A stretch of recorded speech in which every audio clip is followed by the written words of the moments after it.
Considering Bethesda was months late on the next-gen upgrade for Fallout 4, I took a page out of the book and missed the hype train for releasing a video on it. Fallout being one of my favorite franchises though, was it really worth diving back in for another playthrough on a next-gen console? Well, let's get into it. War.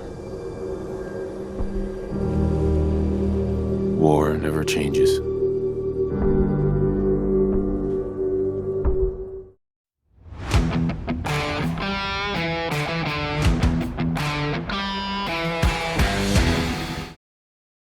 Welcome back to JBG. Today we're talking about the PS5 version of Fallout 4. Fallout 4 is a first-person post-apocalyptic shooter with a few ties to its RPG origins and the previous entries. I definitely classify it as a shooter over an RPG at this point though, and we'll get into that. Originally, Bethesda announced the next-gen upgrade for Fallout 4 as a 2023 release. In the end, we ended up getting it back in April, with a handful of small Creation Club additions. Being a sequel, it's inevitable forming some comparisons to previous titles, mainly the Bethesda-era titles, as I don't think it's really fair to compare it to the Interplay Fallout games. And as negative as some of this might sound with the direction they went here, keep in mind I have to really enjoy a game to go for a platinum, and this is the second time I've gotten one for Fallout 4. So although it has some issues, I still enjoy the game, and it also has its own merits. The common theme in all Fallouts is a post-nuclear apocalypse setting.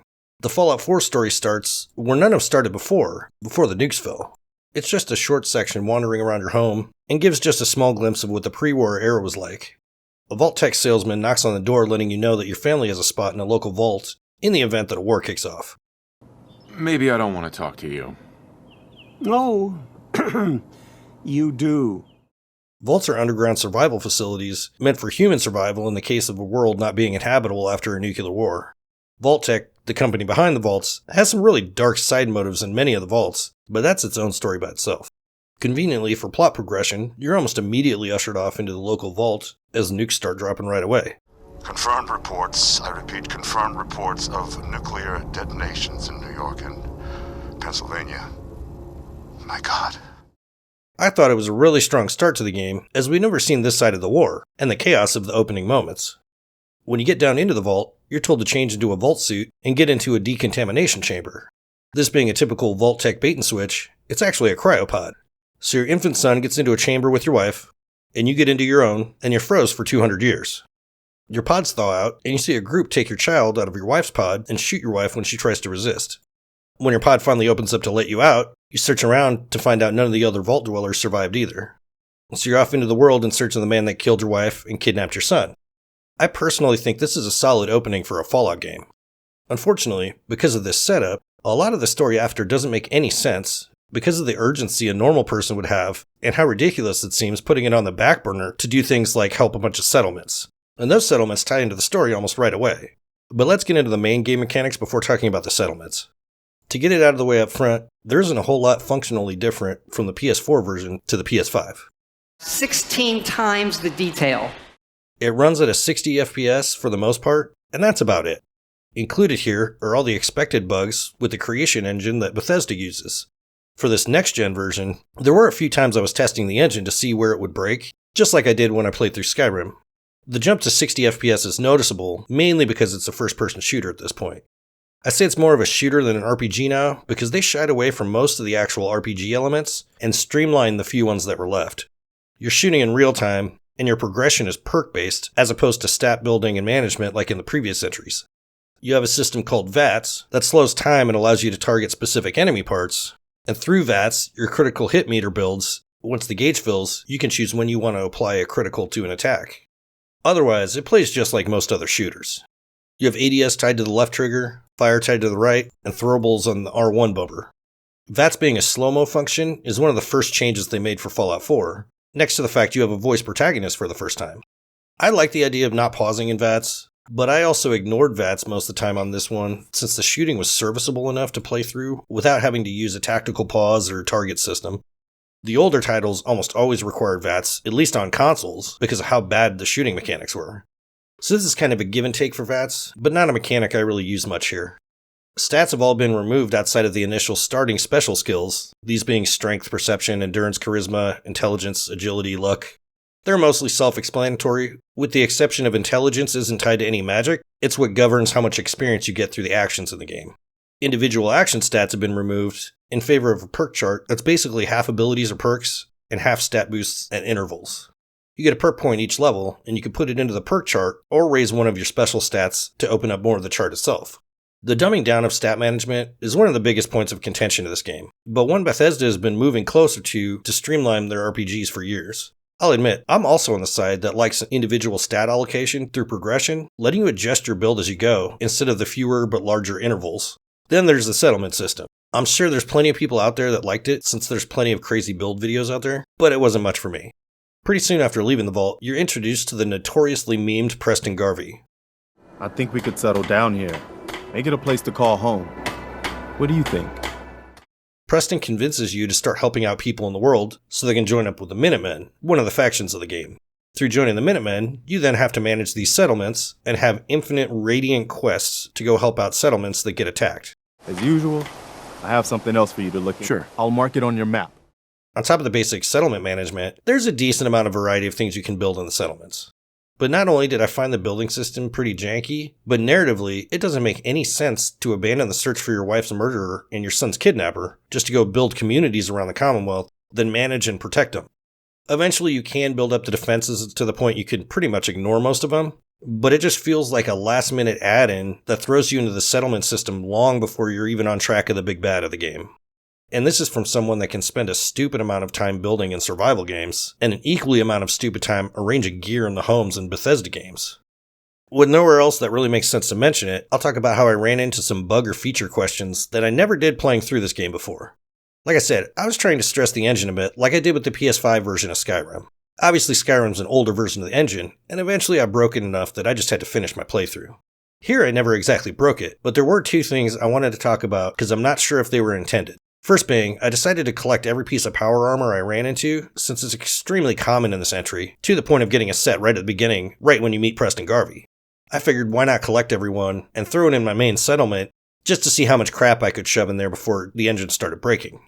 I mean, even going to the point of stealing from every Brotherhood of Steel member, including the ones on the airship. Let's just say, I kinda got carried away with it, and stopped counting around 50. Not only was it funny walking around the Brotherhood areas, with none of them walking around in power armor, because I had already stole it all, but they actually started showing up and stealing it from my settlement. They weren't aggroed or anything, but I'd fast travel back to my settlement just to see Brotherhood members walking off with sets of the armor I left out. They would just show up and walk off with it. Lore-wise, I guess it actually fits the Brotherhood. They just confiscate old world tech, but I'm not sure this was exactly intentional. It turned into its own minigame of following them and trying to steal it back without getting caught.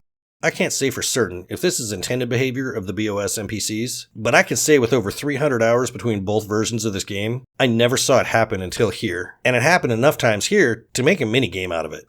Out here, you gotta take things one day at a time.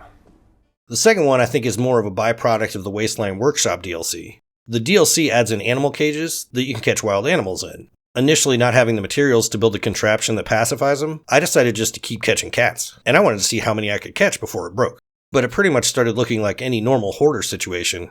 This also had the unintended side effect of raising happiness in the settlement the more cats I added. You looking for something to wear? Sure, let's take a look. Great. The most notorious trophy is usually exploited by having a tiny settlement and getting the happiness up to 100. But here, I actually legitimately got the trophy on accident in a normal-sized settlement.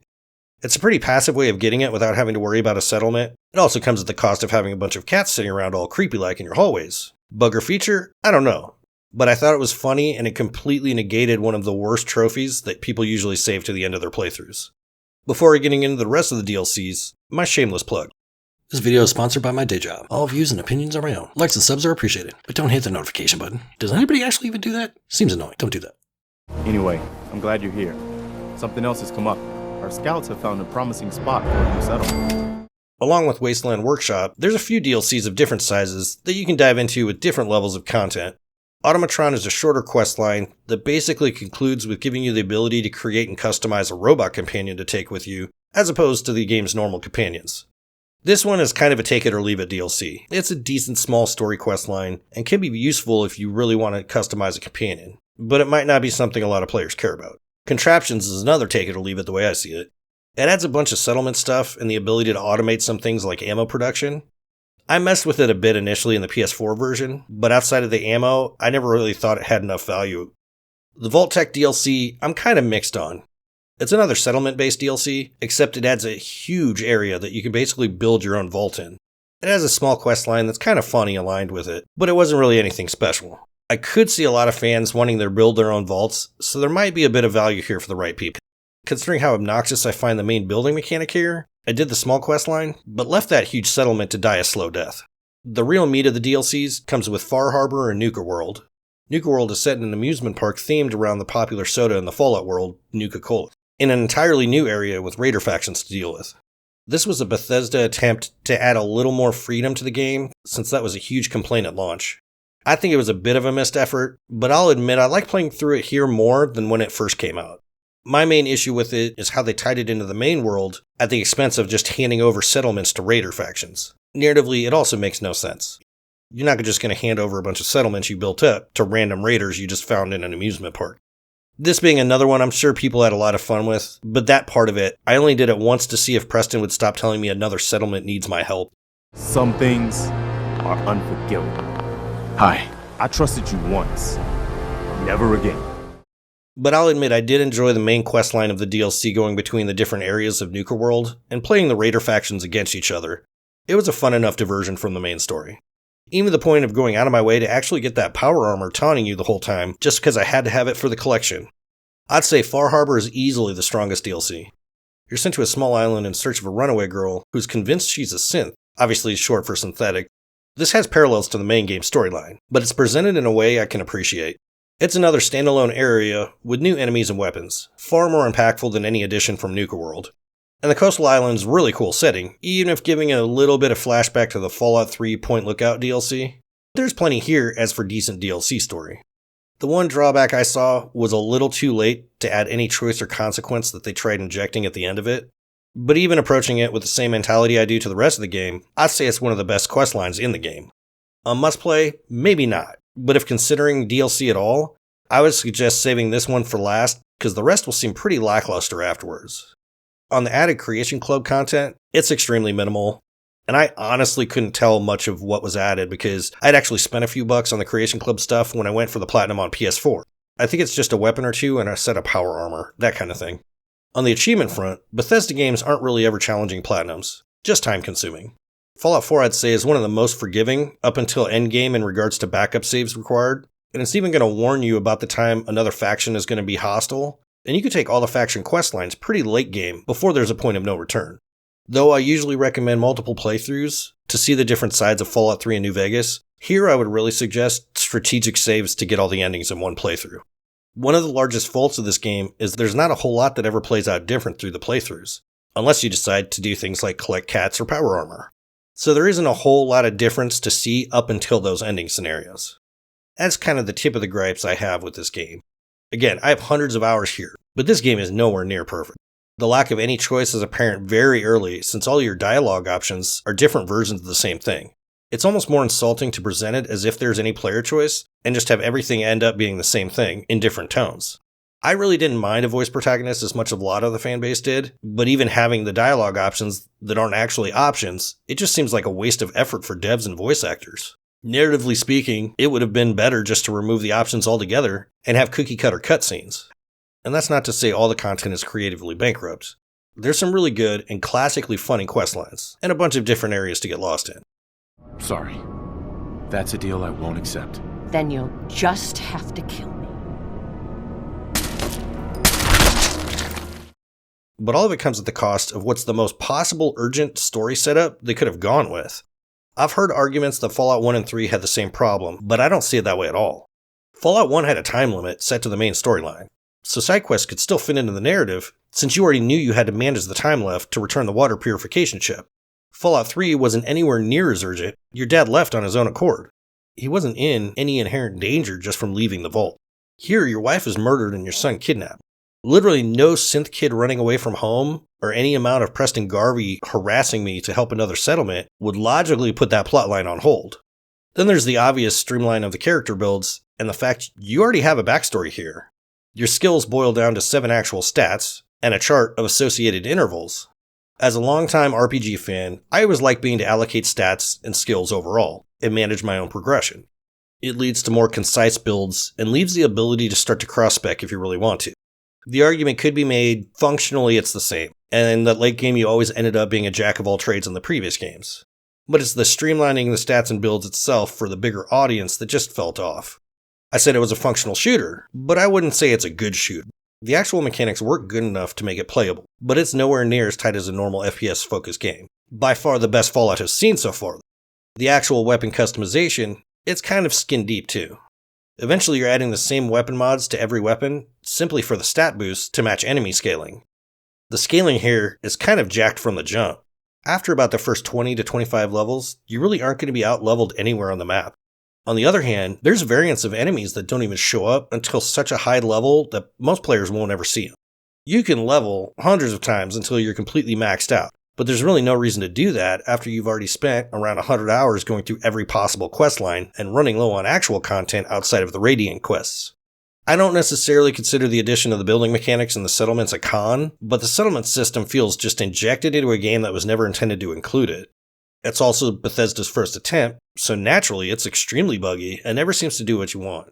Again, I'm sure there's plenty of people that got much more out of it than I did, so I don't consider this a solid con to the game, just one I have little interest in besides the basics. Of course, there's the typical bugs and jank of any Bethesda game. They always seem to get a pass, and I'm just as guilty of handing it to them. Even this version is riddled with typical bugs. I'll give it it's much more stable than the PS4 version, but I think that has a lot more to do with the hardware running it than anything they actually did to fix any bugs. This is where I go back to reminding you, I don't hate this game at all. I think it's definitely a weaker entry into the series, I would say next to Fallout 76. But I've gotten lost in the world of Fallout 4 for so many hours at this point that I can't say I don't like this game. I'm going to plagiarize two other YouTubes here real quick, because I think they already said it best. First being Luke Stevens. I don't remember which video it was, but he was responding to a common critique of modern Bethesda games being as wide as an ocean and deep as a puddle. Simply saying, sometimes it's just a ton of fun to go splash around in a puddle. I don't think there's any other way of putting it that's more on the nose than that. And once again, to steal ACG's term until I come up with one I like more, it's all about the fun factor. I spent literal hours going back and forth stealing sets of power armor, just to end up with an unintentional new minigame of going back and forth with Brotherhood NPCs coming back to steal it. That's on top of the normal setting up of gear displays in your home base that you have to do in every run through a Bethesda game, and then eventually playing through the actual storyline as intended. Bethesda games are gigantic puddles that are a blast to splash around in. And it's also a pretty meaty game. Even if you stick to the vanilla experience without the DLCs, there's a ton of content to get lost in. While it's easy to pick apart the combat mechanics, it's still the best Fallout's ever seen, easily. Passable enough to play through as a shooter. I'd also say, although I don't necessarily find it a pro, the streamline of RPG aspects had the impact they intended. Fallout 4 sold great for them, and it's an extremely approachable jumping point for players that aren't as comfortable with RPG aspects of the older titles. This is good for the franchise because it points more players to the older games that they may never have even tried out. This is similar to the effect Elden Ring had on Dark Souls. It's debatable what it means for the future of both franchises, honestly. I even have my doubts with the impact the TV show will have in about 15 years when we see Fallout 5. Being a free next-gen upgrade really doesn't play into my normal price point recommendation, so I guess I'll target the 7 people who haven't played this game yet. This version isn't any real reason to pick up the game if you were never interested in it. I know the show sent a ton of interested gamers to the franchise that really weren't interested before, and I do think this is the most accessible jumping in point, because it's more mechanically sound in regards to combat, and there's not much stat management needed. So if you were curious, where should you pick it up? Well, to be honest, it'd be hard to find a price point you could even find that I wouldn't recommend. The game's on Game Pass, so that's an obvious recommendation. But it's common to find the Game of the Year edition for around $20. For the price point, that's more than enough game here to justify it. I'd argue it's a steal at that point. Even looking at this as a step down to what we expected as a follow-up to Fallout 3 in New Vegas, I wouldn't be honest if I called it a bad game by any means. It definitely has its narrative flaws, its jank, its bugs, for sure. But Fallout is one of those kinds of game worlds that even in the worst games, it's always fun to get lost in the world for countless hours. Let me know down in the comments if you're already a fan of Fallout, and which game in the franchise is your favorite, and why it's New Vegas. Until next time. Do not interfere. Our intentions are peaceful. We are the Brotherhood. Toodaloo, motherfucker. Hey,